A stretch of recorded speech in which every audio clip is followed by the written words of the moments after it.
My name is Gor Sudan.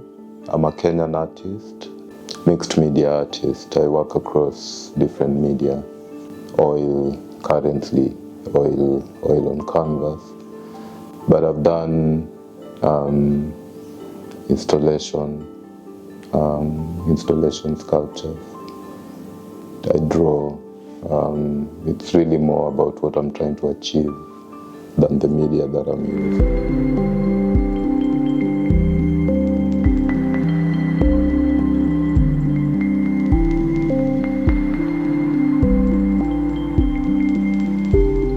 Materials that refuse to do what I want.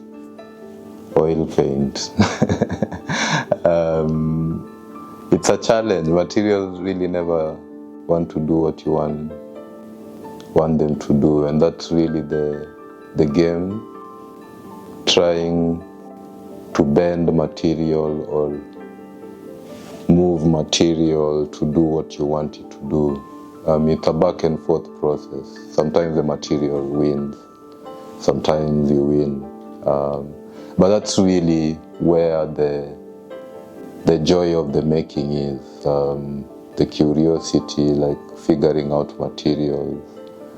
For instance, when you look at the oil, it flows differently from watercolor or acrylic. So if you approach it in the same manner as you would like a different kind of paint, then it won't do it. So that's really where the fun is. Materiality also in some work is really important. Materials that I've returned to are materials that I can bend or weave. Wire, sometimes plants, but at the moment I'm again back on the wire. I worked with the wire in 2012, which were car tires burnt on the road during protests. So the leftover black charred wire, we collected that and used it to make installation work.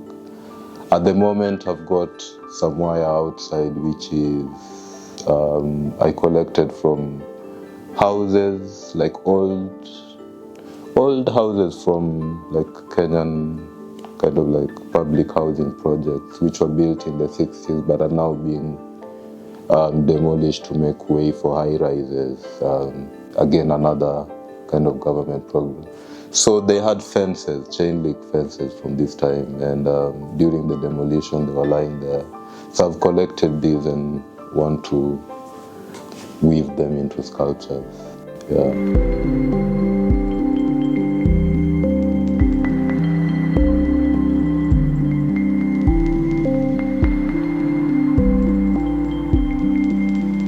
So when I encounter a problem with the making, of course it can be frustrating. Sometimes it can be very, very frustrating.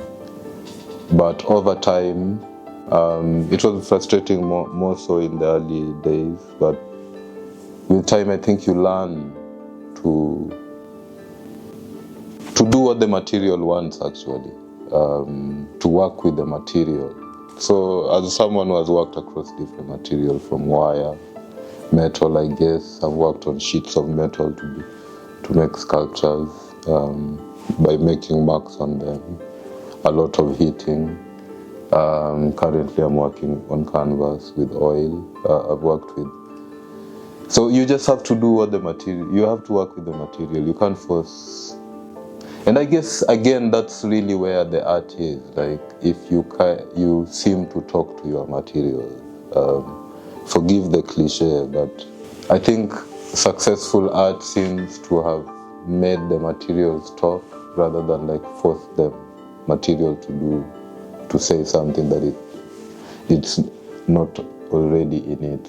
But then also there's a flip side, and I guess that's something that kind of like is poetic also, like by making the material do what it's not supposed to do. I guess that's also art. So it's again, it's a back and forth.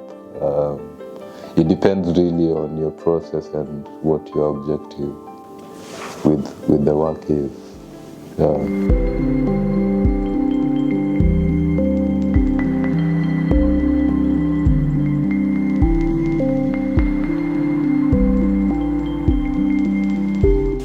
the studio, it's and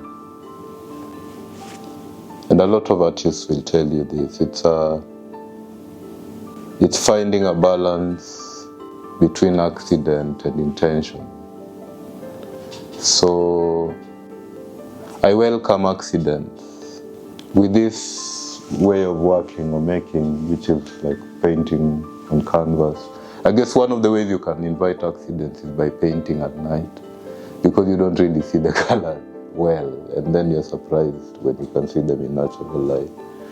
Of course, if you are having expectations, then you'd be very frustrated the next day if you did not welcome these accidents and then throw away a lot of your work.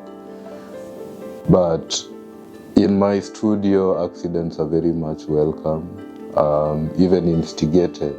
For instance, when you walked in, you saw that big piece I'm working on outside. And a lot of the marks, they are accidental, or I discovered them by accident.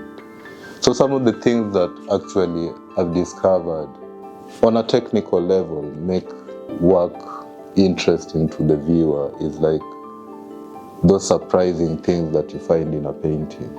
And those are often accidental, or in a sculpture, or in an artwork. They're often accidental. That's why they're surprising. So you really have to keep an eye out for what is not doing what you want it to do, because it might be what you really need to focus on. It's the thing that's standing out. So maybe, in a way, your instinct is to get rid of these problems before you even start making the work.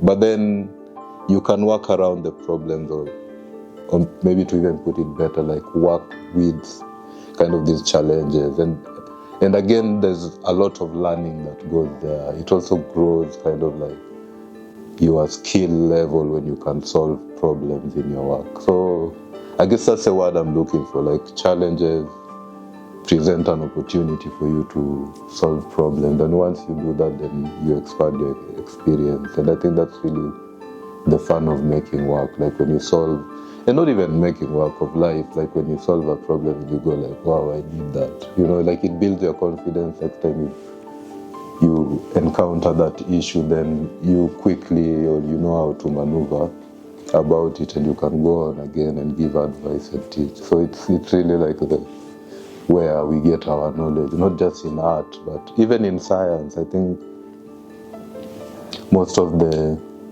discoveries in science have been by accident, you know. I think that's why they call it a eureka moment.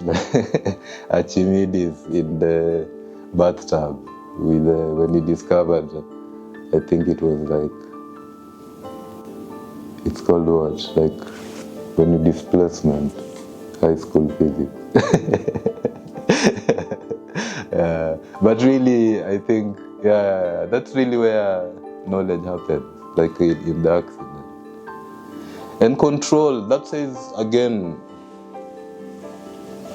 a lot. And I like to, because I like to refer to life in my examples when talking about it, because I feel like that's really like it's mirroring, and it's easier like for it to be kind of understood when you refer to life. But control, I feel like when you try to control, especially in art, then you are setting up yourself for a lot of frustration, you know, like expectations. And again in life, like just generally on a day-to-day dealing with yourself, like consider yourself like the media, and then you expect your day to go like this, and it doesn't, then it becomes a problem. So in life, in making, in science, and generally just looking at life, I think you have to go with the material. You have to flow with it. You don't fight it, but then you also don't give up to it. You know, it's a challenge. It's a back and forth. It's a struggle. I kind of try to picture like someone like El Anatsui and his woven. By the time he got there, you can imagine how many accidents he had, because I've seen his earlier work also. So, you know, it's a very unlikely material. No one thought of it before him. How did he get there? I mean, could you have dreamt one day, you know, like light bulb moment, or it was just like something you... and now actually you're thinking about something really interesting. Again, control and play. Yeah, I think the play factor is also really, really vital in the studio. Like, you have to let yourself be a kid, a child. But then it becomes really difficult when you're an adult already, you know? Like, letting yourself to be free-spirited, like free-minded, and letting materials kind of like do what they want to do. So it's really a back and forth, you know? Like, you never really, at least for me, you know, like, you never really have full control in the studio, and you really don't want it so much. Maybe when it comes to now, like like towards the end of it, like when you want to present it, then maybe you need to start thinking about control. But when you're trying to get ideas, there's also an artist who says the studio is a place for experiments. So again, that speaks to kind of like how you approach your material. Are you playful? Are you more controlled? Yeah.